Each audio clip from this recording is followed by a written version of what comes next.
Next ರಾಶಿ ಯಾರು? ಕುಂಭ ರಾಶಿ. Yes, Aquarius. Let's go. ಇವ್ರಿಗೆ ಒಳ್ಳೆ ಲುಕ್ಸ್ ಕೊಡೋಣ, ಆದ್ರೆ ಅದಕ್ಕಿಂತ ಜಾಸ್ತಿ ಒಳ್ಳೆ ಮೈಂಡ್ ಕೊಡೋಣ. ಅಮೇಝಿಂಗ್, ಎಸೆಂಟ್ರಿಕ್ ಆಗಿರ್ಬೇಕು. ವಾವ್. ಇಂಟೆಲಿಜೆನ್ಸ್ ಹೈ ಕೊಟ್ಬಿಡೋಣ. ಸೂಪರ್. Independence full high. ಸಖತ್. ಇವ್ರು ಮಾತ್ರ ಬೇರೆಯವ್ರಿಗೆ ಹೆಲ್ಪ್ ಮಾಡ್ಬೇಕು, ಓಕೆ? ಆದ್ರೆ ಯಾರಾದ್ರೂ ಇವ್ರಿಗೆ ಹೆಲ್ಪ್ ಮಾಡಕ್ ಬರ್ತೀನಿ ಅಂದ್ರೆ ಬೇಡ ಬೇಡ, ನನ್ ಕೆಲ್ಸ ಅಲ್ವಾ, ನಾನೇ ಮಾಡ್ಕೋತೀನಿ ಅಂತ ಅನ್ಬೇಕು. ಗ್ರೇಟ್. ಇವ್ರನ್ನ ಹ್ಯುಮ್ಯಾನಿಟೇರಿಯನ್ಸ್ ಆಗಿ ಮಾಡ್ಬೇಕು. ವಂಡರ್ಫುಲ್. ಇನ್ ಕೆಲವ್ರಿಗೆ ರೆಬೆಲಿಯಸ್ ಆಗಿ ಮಾಡೋಣ. ಅಂಡ್ ಇವರು ಅನ್ಪ್ರೆಡಿಕ್ಟಬಲ್ ಆಗಿ ಇರ್ಬೇಕು. ಯಾವಾಗ ಏನ್ ಮಾಡ್ತಾರೆ ಅಂತ ಯಾರಿಗೂ ಗೊತ್ತಾಗ್ಬಾರ್ದು. ಇವ್ರಿಗೂ ಗೊತ್ತಾಗ್ಬಾರ್ದು. Unique fashion sense. Nice. Extremists.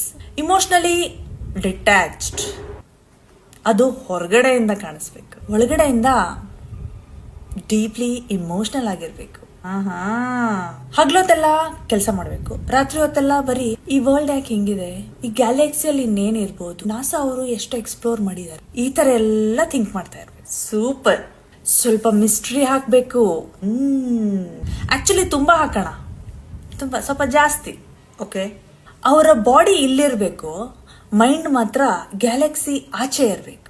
Fantastic. Emotions ಇದ್ರೂ ಡಿಸ್ಪ್ಲೇ ಮಾಡಬಾರ್ದು. ಲವ್ ಮಾಡಿದ್ರೆ ಒಂಥರ ವಿಯರ್ಡ್ ವೇ ಆಫ್ ಲವಿಂಗ್ ಇರ್ಬೇಕು. ಅವ್ರ ಪಾರ್ಟ್ನರ್ಸ್ಗೆ ಅರ್ಥ ಮಾಡ್ಕೊಳಕ್ಕೆ ತುಂಬಾ ಕಷ್ಟ ಆಗ್ಬೇಕು. ಅಯ್ಯೋ, ಇವ್ರು ಎಲ್ರ ಜೊತೆ ಫ್ರೆಂಡ್ಲಿ ಆಗಿರ್ಬೇಕು, ಆದ್ರೆ ಕೆಲವ್ರ ಜೊತೆ ಮಾತ್ರ ಕ್ಲೋಸ್ ಆಗಿರ್ಬೇಕು.